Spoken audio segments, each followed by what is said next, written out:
Hello guys, I am here with my new video. इस video में मैं आपको certified copies of CA final IDT की दो शीट्स का कंपैरिजन कराऊंगी। एक शीट जिसमें बच्चे के हैं 39 मार्क्स और एक शीट जिसके अंदर बच्चे के हैं 55 मार्क्स। दोनों का मैं आपको कंपैरिजन करके दिखाऊंगी कि बच्चे ने क्या क्या गलतियां करी हैं कि उसके 40 क्रॉस नहीं हो पाए और 55 वाले ने क्या गलती करी कि उसकी एग्जामिशन नहीं आ पाई। ओके, इस आंसर दोनों की आंसर शीट से मैं एंड में कुछ की टेक अवेज जो कि आपको ध्यान में रखने चाहिए एक पेपर देते वक्त या तैयारी करते वक्त, वो मैं एंड में बताएंगे, तो प्लीज़ आप ध्यान से सुनिएगा। चलिए स्टार्ट करते हैं। ये जो शीट है ये है 39 मार्क्स जिस बच्चे के आए हैं। तो यहाँ पे देख लेते हैं इन्होंने कौन कौन से क्वेश्चन अटैम्प्ट करे हैं। क्वेश्चन नंबर 1, 2, 3, 4, 5, मतलब इन्होंने सारे ही क्वेश्चन अटैम्प्ट करे हैं। बीच में कुछ पार्ट्स हैं जो इन्होंने स्किप करे हैं, वो हम आगे देख लेंगे। तो इन बच्चों को सब्जेक्टिव में मिले हैं 19 marks, means rest of the marks which is 20 marks in MCQ। Okay, and section जिसमें 55 मार्क्स हैं बच्चे के, उस शीट में इन्होंने अटैम्प्ट करे हैं क्वेश्चन 1, 2, 3, 4, 5, मतलब सारे क्वेश्चंस, और इन्होंने भी कुछ कुछ पार्ट्स किसी क्वेश्चन के स्किप करे हैं, वो हम आगे देखेंगे। और इनके मार्क्स हैं इसमें 30 marks, means rest of the marks are in MCQ, means 25 marks इनके MCQ में आए हैं। तो 39 मार्क्स वाले से हम स्टार्ट करते हैं। ओके, इन्होंने पहला क्वेश्चन उठाया है क्वेश्चन नंबर 2। सबसे पहली मेन बात जो आप नोट डाउन कर लीजिए कहीं पे भी, कि सबसे पहले आपको वो ही क्वेश्चन करने हैं एग्ज़ाम्स में जो आपको बहुत अच्छे से आते हैं, जिनमें आपका कॉन्फिडेंस लेवल मीन्स ये लगा लो बहुत ज़्यादा है कि इसमें मेरे को पता है क्या आंसर प्रोविज़न लगना है, क्या क्या लगना है। तो आप उसको वो क्वेश्चन वैसे सीक्वेंस रखिए। देखिए इससे क्या फ़ायदा होता है, एक तो आपका कॉन्फिडेंस लेवल जो कि बहुत मेन है, बहुत ज़रूरी है हमारे आंसर, तो वो चाहिए। दूसरा आपका टाइम, अगर आपको क्वेश्चन आता है तो आप बताइए आप कम टाइम लेंगे, ठीक है। तीसरा, अगर आप ऐसे क्वेश्चन से स्टार्ट कर रहे हैं जो आपको आता है, तो एग्ज़ामिनर का भी इम्प्रेशन आपकी तरफ, उस आंसर शीट की तरफ बढ़ जाता है। तो पहली चीज़ यही है, आप वो क्वेश्चन से स्टार्ट करिए जो आपको बहुत अच्छे से आता है। तो इन्होंने क्वेश्चन नंबर 2 से स्टार्ट किया है। इनको क्वेश्चन नंबर 2 है आपका ए पार्ट 9 मार्क्स का, और इनको मिले हैं बच्चे को 9 में से 7 number, which is good amount. Okay, आइए इन्होंने देखते हैं क्या करते हैं। मैं आपको ये भी दिखा देती हूँ। मैं क्वेश्चन के डीप में नहीं जाऊँगी, लेकिन क्वेश्चन की रिक्वायरमेंट देखूँगी। ये सजेस्टेड आंसर्स हैं, तो क्वेश्चन की रिक्वायरमेंट देखूँगी कि क्वेश्चन की रिक्वायरमेंट में क्या पूछा गया है और बच्चे ने क्या आंसर किया है। ओके, क्वेश्चन 2 का ए पार्ट, क्वेश्चन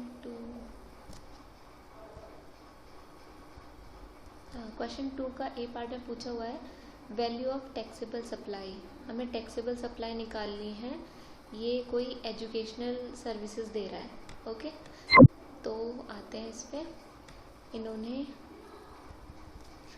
इन्होंने बहुत अच्छे से स्टार्ट किया है, बहुत अच्छी प्रेजेंटेशन दी है, SSC का नाम लिखा है, क्या कंप्यूट कर रहे हैं, किस मंथ के लिए कंप्यूट कर रहे हैं, फिर उन्होंने फॉर्मेटिंग बहुत अच्छे से की है। और आप ये देख रहे हो जो इन्होंने ये नोट्स का जो कॉलम बनाया है, बहुत अच्छे से एग्ज़ामिनर का ध्यान जा रहा होगा इस पर। तो ये आपको बहुत अच्छे से बताना है। देखिए मैं आपको कंपैरिजन करके दिखाऊंगी दूसरे आंसर शीट से कि क्या डिफरेंस है इसमें, ठीक है। तो इन्होंने अच्छा किया है, सही किया है। और मेन चीज़ जो इन्होंने नोट्स लिखे हैं, ये है सारा कुछ जिसके बेसिस पे आपको मार्क्स मिलते हैं। नोट्स लिखे हैं, नोट्स में भी बच्चा कोई क्या करता है, बहुत सारा लिख देता है नोट्स में, इधर का उधर का जो भी उसे याद आ रहा होता है सारे पॉइंट्स लिख देता है। देखो एग्ज़ामिनर को सिर्फ रेलिवेंट इन्फॉर्मेशन चाहिए, चाहे उसको आप एक लाइन में कंप्लीट कर दो, चाहे उसी बात को आप 4 लाइनों में कंप्लीट करो, उसे कोई फ़र्क नहीं पड़ता कि आप कितना लेंथ बढ़ा रहे हो, उस लेंथ से आपको बिल्कुल नंबर नहीं मिलने वाले, आपका सिर्फ टाइम जाएगा। तो यहाँ पे इन्होंने बेशक वन लाइनर्स लिखे हैं लेकिन नोट्स होने ज़रूरी हैं जो मांगा है उसके हिसाब से, तो इनको सही नंबर मिल गए हैं। सेम हम आते हैं नेक्स्ट शीट पर। इन्होंने देखते हैं कौन सा क्वेश्चन किया है पहले अटैम्प्ट। क्वेश्चन 2, इन्होंने भी क्वेश्चन 2 का ए पार्ट अटैम्प्ट किया है, इनका भी सही प्रेजेंटेशन है। अच्छा देखो यहाँ पे आप देख रहे हो, इन्होंने खूब जो जिस तरीके से उसमें दिया हुआ था क्वेश्चन पेपर के अंदर पूरा का पूरा स्टेटमेंट ही उतार दी है। तो और उन्होंने उस वाले आंसर शीट में सिर्फ वन लाइन में ही कंप्लीट किया हुआ था, लेकिन उनको भी मार्क्स मिले हुए हैं, मार्क्स इनको भी मिले हुए हैं। तो एग्जामिनर ये नहीं देखता है, मैं आपको जो कह रही थी, उसको सिर्फ और सिर्फ आपके आंसर से मतलब है कि जो हम पूछ रहे हैं वो ही बच्चा आंसर कर रहा है। इनके नोट्स पे आ जाते हैं। नोट्स में देखो बच्चे ने खूब लिखा है, खूब सारा, जितना भी इसको नॉलेज थी इसने सारी लिख दी है, लेकिन ये भी रेलिवेंट है, जो उसने लिखा था वो भी रेलिवेंट था, तो इसको दोनों को मार्क्स मिले हैं। इनको मिले हैं 6 नंबर और उनको मिले हैं 7 नंबर। अब आते हैं हम नेक्स्ट क्वेश्चन पर। नेक्स्ट क्वेश्चन अटैम्प्ट किया बच्चे ने सेकंड का बी पार्ट। ओके, सेकंड के बी पार्ट में क्या पूछा गया वो हम देखते हैं। सेकंड का बी पार्ट, अच्छा इसमें भी पूछा है you are required to compute the assessable value. हमें असेसेबल वैल्यू निकालनी है और उस पर कितनी ड्यूटी पेबल है, हमने कोई मशीन इंपोर्ट करी थी बाहर से, तो उसकी असेसेबल वैल्यू निकालनी है। ठीक है, तो इधर आ जाते हैं। यहाँ पे बच्चे ने, अच्छा मैं आपको एक चीज़ बता देती हूँ, ये क्वेश्चन है, ये क्वेश्चन नंबर 2 भी है, ये आपका 5 नंबर का है और बच्चे ने यहाँ पे खूब लिखा है, लेकिन उसके बावजूद उसको मार्क्स मिले हैं 1। सेकंड पॉइंट आप यहाँ पे ये नोट करिए कि आपको कोई भी क्वेश्चन करने से पहले उसकी वेटेज देखनी है, वेटेज के हिसाब से आपको उसकी प्रेजेंटेशन करनी है, बिना बात के ज़्यादा नहीं लिखना है। आपके आगे के क्वेश्चंस का टाइम ख़राब हो रहा है, आपके आगे के क्वेश्चंस के लिए टाइम कम बच रहा है। कोई बच्चा ये होता है जिसको जो क्वेश्चन आता है उसमें अच्छे से लगाता है अच्छा टाइम बिल्कुल, लेकिन आगे के क्वेश्चन जहाँ पे उसको क्वेश्चन कम आता है, उसमें जहाँ पे उसको ज़्यादा टाइम देने की ज़रूरत है, लेकिन वो वहाँ पे टाइम कम लगाता है। कम लगाता क्या है, लगाना बचता ही नहीं है टाइम।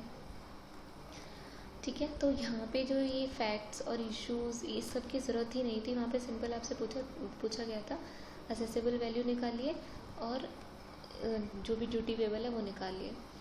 तो यहाँ पे इस बच्चे को इतना सब कुछ करने की ज़रूरत नहीं थी। अगर ये मेन भी देता, उस पर ज़्यादा ध्यान, उस पर ज़्यादा टाइम लगा लेता, तो मे बी इसकी ये कैलकुलेशन जहाँ पे इन्होंने गलती करी है ये मे बी ठीक हो जाती। अब देखते हैं इस बच्चे ने क्या किया है सेम क्वेश्चन के अंदर। क्वेश्चन नंबर 2B, इन्होंने देखो इन्होंने सीधे स्टार्ट कर दिया, जो क्वेश्चन में मांगा था सीधे स्टार्ट किया। 5 नंबर का क्वेश्चन था, इनको मिले हैं 3 नंबर, ठीक अमाउंट है। इनका कुछ कैलकुलेशन गलती होगी या फिर कोई नोट चाहिए होगा, इन्होंने एक भी नोट नहीं दिया है, तो मे बी इस वजह से इनके मार्क्स कटे हों। लेकिन आपका मेन मुद्दा यही है, जितने मार्क्स उतना उसको टाइम दीजिए। मैं आपको इसमें सजेस्टेड आंसर में भी दिखा देती हूँ कि सजेस्टेड आंसर में भी किस तरीके से इसको किया हुआ है।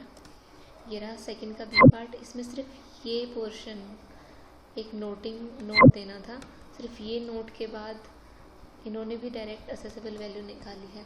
तो इस बच्चे की गलती 39 मार्क्स की यही थी, इसने यहाँ पे टाइम ज़्यादा डिवोट कर दिया, बजाय उसके यहाँ पे टाइम लगाता इस कैलकुलेशन में, तो इसके मार्क्स और आ सकते थे। Okay, come to next question. Next question इन्होंने उठाया है क्वेश्चन नंबर 1 और इनके क्वेश्चन नंबर 1 के अंदर मार्क्स कितने थे वो हम चेक कर लेते हैं। क्वेश्चन नंबर 1 में इनको मिले हैं 14 में से 2.5 मार्क्स। इट मीन्स इनको ये क्वेश्चन इतना कॉन्फिडेंस नहीं था, लेकिन इन्होंने मिडिल ऑफ द पेपर ये ऐसा क्वेश्चन उठा लिया जिसमें इनको कॉन्फिडेंस नहीं था, जिससे इनका आगे के क्वेश्चंस का टाइम गया, प्लस इनका जो कॉन्फिडेंस लेवल था वो यहाँ पे चला गया। तो हम देख लेते हैं इन्होंने क्या इसमें किया है।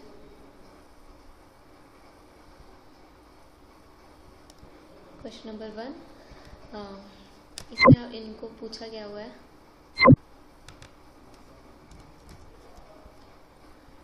Question number 1।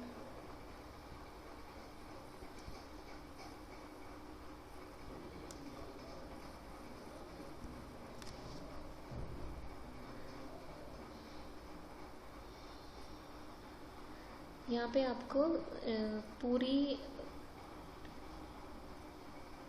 टोटल जो थ्रेशोल्ड लिमिट है उसके हिसाब से आपको पूरी कैलकुलेशन करके देनी है, कितना जीएसटी पेबल है वो सारा आपको निकाल के देना है। Full GST payable determine the tax payable in cash. तो आपको यहाँ पे पूरी कैलकुलेशन करनी है, चाहे वो सीजीएसटी एसजीएसटी, सारी कैलकुलेशन यहाँ पे आपको करके देनी है।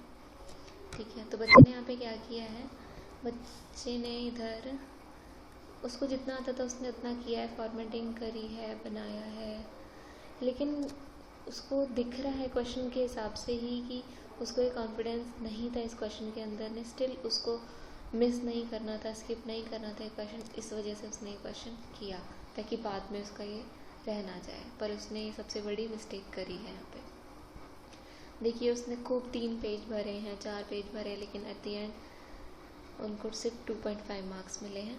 दूसरी चीज़, बच्चों किसी भी क्वेश्चन के अंदर आपको बेशक क्वेश्चन आता है या नहीं आता है, प्लीज़ ये ओवर राइटिंग ना करें। आपको लग रहा है कि आपको ये एग्ज़ामिनर को ये थोड़ा इरिटेट कर देती है, क्योंकि देखो यहाँ पे फिगर्स इतना अच्छे से समझ नहीं आ रहा है, तो अवॉइड करें। आपको कॉन्फिडेंस नहीं है, आप साइड में कहीं पे रफ नोट करें, फिर मेन फिगर्स जो फाइनल फिगर्स पे पहुँच जाइए तब आप लिखिए। तो ये चीज़ का बहुत ध्यान रखिए। Okay, now come to next question. अब इन्होंने कौन सा क्वेश्चन उठाया है नेक्स्ट वो देख लेते हैं। क्वेश्चन नंबर 3A, इन्होंने क्वेश्चन नंबर 1 कब उठाया है वो चेक कर लेते हैं।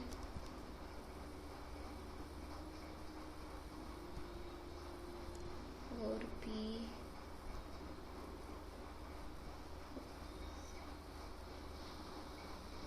5 then 5A क्वेश्चन नंबर 1।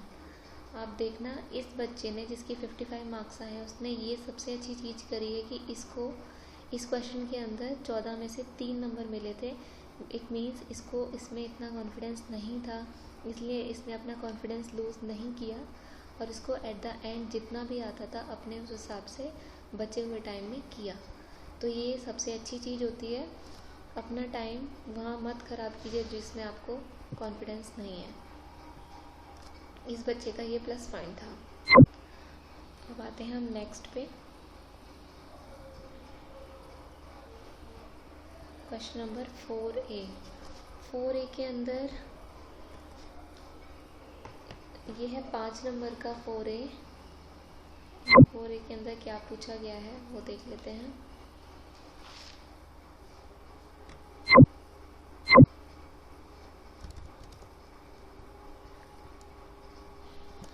यहाँ पे आपको निकालना है रिफंड का अमाउंट, रिफंड का अमाउंट निकालना है। इधर क्या किया है बच्चे ने, प्रेजेंटेशन कोई खास नहीं की है। 5 नंबर का क्वेश्चन है, टोटल इनपुट 0 रेटेड नहीं, प्रेजेंटेशन भी कोई खास नहीं है और उस पता ये भी लग रहा है कि बच्चे को इतना आता नहीं था, स्टिल उसको ये सीक्वेंस बनाना था कि मेरे को 4A का पहले पार्ट करना है, देन B देन C, इस वजह से उसने ये क्वेश्चन उठाया है। देखकर यही लग रहा है और इसको 0 मार्क्स मिले हैं। फिर से इसने यही सेम गलती करी है, इसको कॉन्फिडेंस नहीं था, स्टिल इसने सीक्वेंस के चक्कर में अपना टाइम आगे का ख़राब किया प्लस कॉन्फिडेंस लूज़ किया। इधर आ जाते हैं, इन्होंने कौन सा क्वेश्चन किया है। ओके,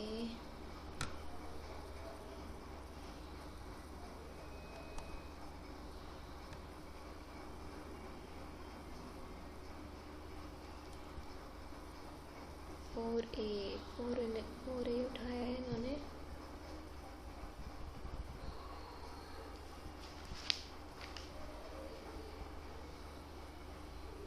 के बाद ओके 4A, इस बच्चे ने 4A नहीं करा है। ओके इन्होंने इस बच्चे ने 4A नहीं करा है, ओके, नेक्स्ट पार्ट देखते हैं। 4B। 4B के अंदर पूछा हुआ है केसेस जहाँ पे प्रॉपर ऑफिसर कैंसिल कर देता है आपका रजिस्ट्रेशन। तो यहाँ पे ये क्वेश्चन था आपका 4 मार्क्स का, जिसमें से बच्चे को मिले हैं 2 नंबर। एक चीज़ आप ये भी नोट करना, जहाँ पे आपको कुछ चीज़ें पॉइंट्स में पूछी जाती हैं तो प्लीज़ वहाँ पे पॉइंट्स में दीजिए, लेकिन अगर वो 4 नंबर का क्वेश्चन है तो प्लीज़ वहाँ पे 5-6 पॉइंट्स लिख दीजिए। सिर्फ ये नहीं है स्पेसिफिक आपने सिर्फ 4 के 4 पॉइंट्स लिखे हैं। तो यहाँ पे बच्चे ने देखो सिर्फ 3 पॉइंट लिखे हैं, उसको लगा 3 में से 3 मिल जाएंगे, ऐसा नहीं है। तो 3 में से एक गलत हो गया, उसको 2 ही मिले। तो आप 5-6 पॉइंट तक लिख दीजिए, इससे आपको भी कॉन्फिडेंस बना रहता है कि एक गलत हो गया तो एटलीस्ट 4 सही हो जाएंगे। तो यहाँ पे आपको ध्यान रखना है। इधर देख लेते हैं इस बच्चे ने क्या किया है।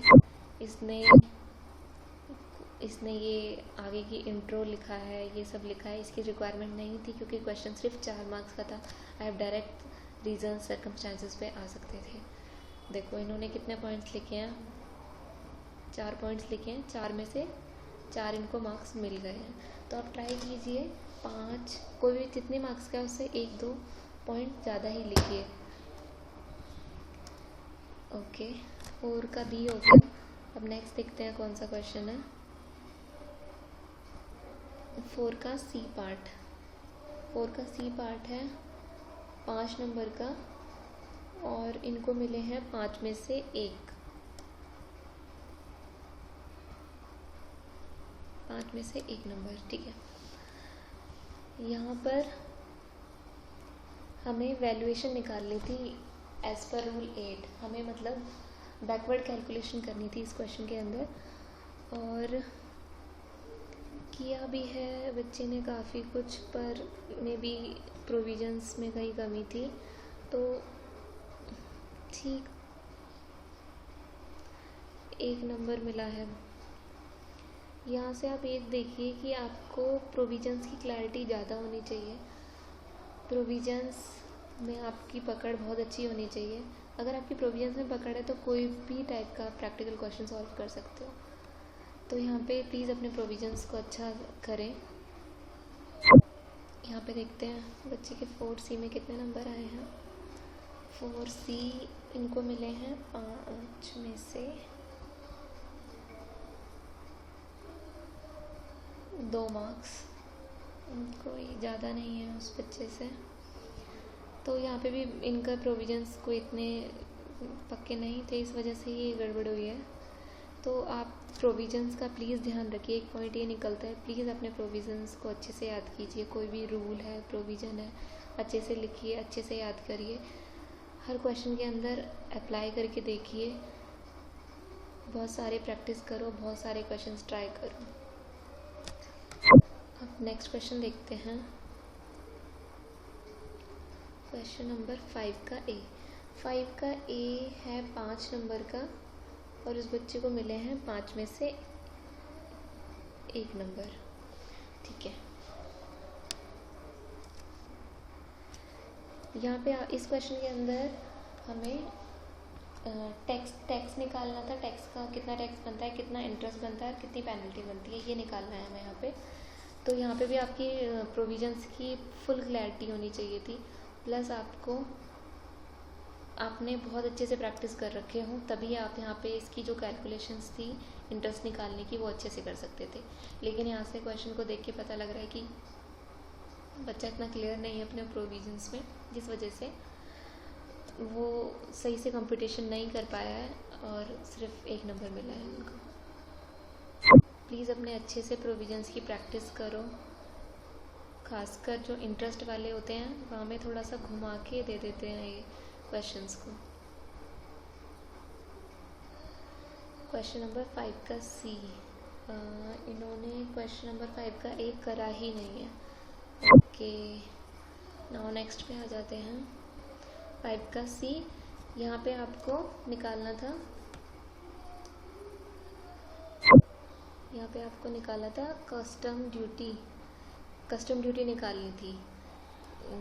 बाहर से आ रहे थे तो उस बाहर से आके जो भी आप इंपोर्ट कर रहे हो उसके ऊपर आपको कस्टम ड्यूटी निकालनी थी। ये क्वेश्चन था आपका 5 नंबर का, और इन बच्चे को मिले हैं 5 में से 1 नंबर। ठीक है, ये तो बहुत ही सिंपल क्वेश्चन था। ये देखो,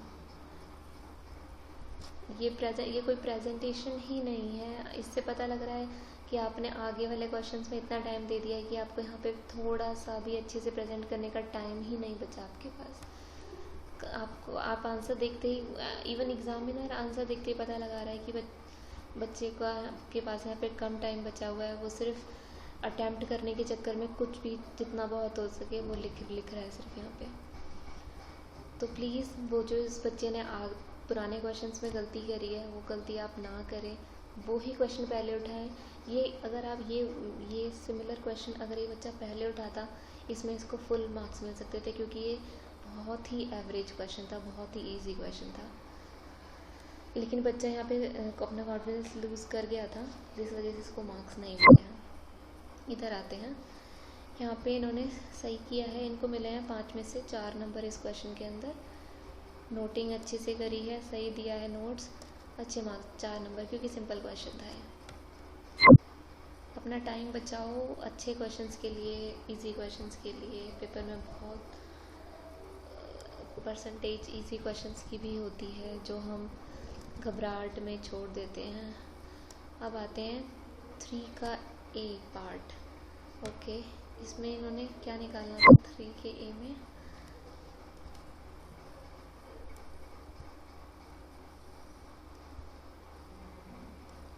थ्री के ए पार्ट में हमें बताना था कंपोजिशन स्कीम के बारे में है। ओके, कंपोजिशन स्कीम के बारे में कुछ बताना था इसमें हमें। तो इन्होंने क्या किया है देखते हैं।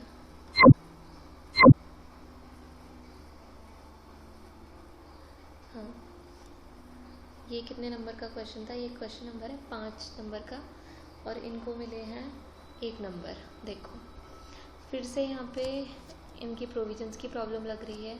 कंपोजिशन बहुत इजी चैप्टर है, बहुत सारे ऐसे टॉपिक्स हैं हमारे सिलेबस के अंदर जो बच्चा बहुत स्कोरिंग है जिनको अच्छे से प्रिपेयर कर ले, तो जिनमें से एक कंपोजिशन है, रिवर्स चार्ज है।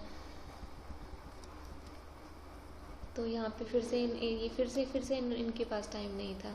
मे बी इनको आता हो, लेकिन यहाँ पे फिर से टाइम नहीं था। देखो, इन्होंने सिर्फ आधे पेज के अंदर इसको कंप्लीट कर दिया है। इनको इसमें 2 मार्क्स भी मिल गए हैं, मे बी शायद इनको और मिल जाते अगर इनके पास टाइम होता तो इस बच्चे का सिर्फ प्रॉब्लम लगी है टाइम की। इन्होंने सही से अपना अच्छे से टाइम मैनेजमेंट नहीं किया है, उन क्वेश्चंस में ज़्यादा टाइम लगा दिया है जहाँ पे इन्हें नहीं लगाना था, इनको नहीं आते थे जो क्वेश्चंस। 3 का ए पार्ट, और इस बच्चे ने 3 को थर्ड क्वेश्चन पहले ही अटैम्प्ट किया हुआ था, हमने देखा था। 3 का ए,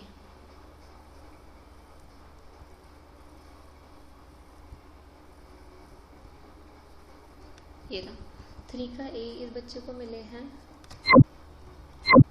1 सेकेंड,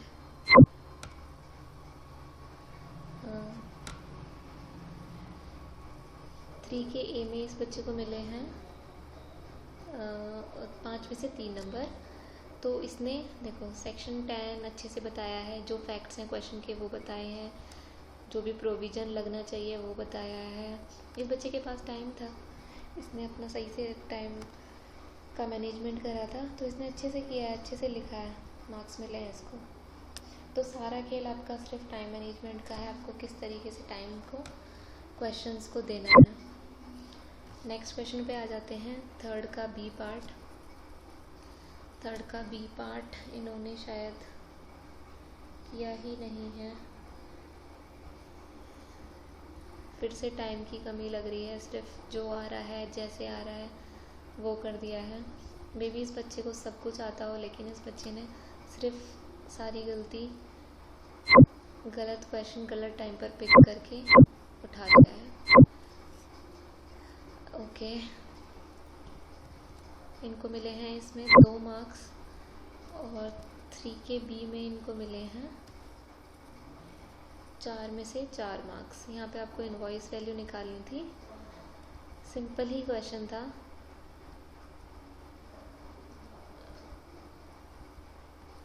इनको फुल मार्क्स मिले हैं, सिंपल क्वेश्चन था, इसमें सिर्फ आपको इनवॉइस वैल्यू निकालनी थी हर एक स्टेज की. Now comes the C part.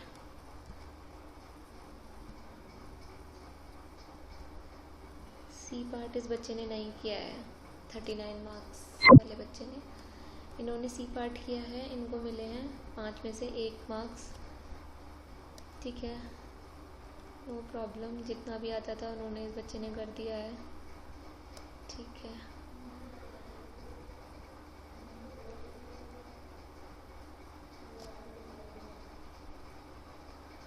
Okay. सारे क्वेश्चंस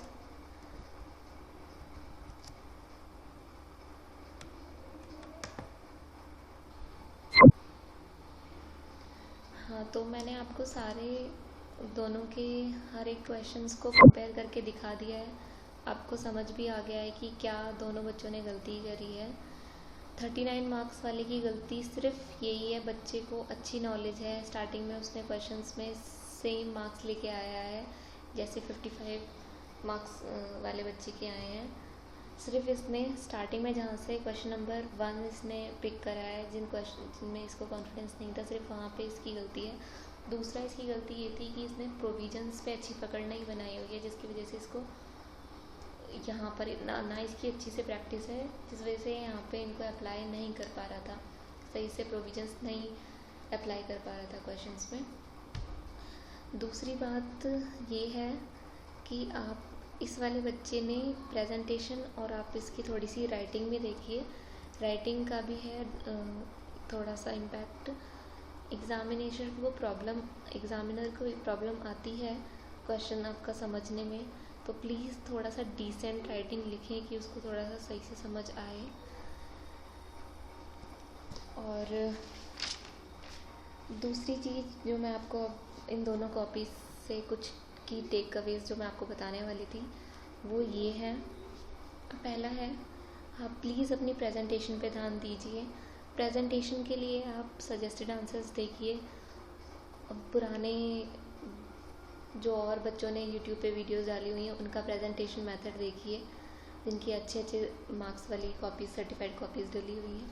प्रेजेंटेशन के लिए वो देखिए. अपनी थोड़ा राइटिंग डिसेंट रखिए, एग्जामिनर को एटलीस्ट समझ आ जाए. मैं ये नहीं कह रही हूँ आप बहुत अच्छे से सजा के लिखिए, नहीं. प्लीज़ थोड़ा सा डिसेंट राइटिंग लिखिए. प्रैक्टिस करोगे तो आराम से हो जाएगी. प्लीज़ कोई भी चैप्टर करते हो उसके 2-3 क्वेश्चन हाथ से कर लो, स्पीड खुद से आ जाएगी. स्पीड के अंदर राइटिंग भी ठीक आ जाएगी. दूसरी चीज़ ये है, अब आपको पता ही है MCQ आने लगे हैं.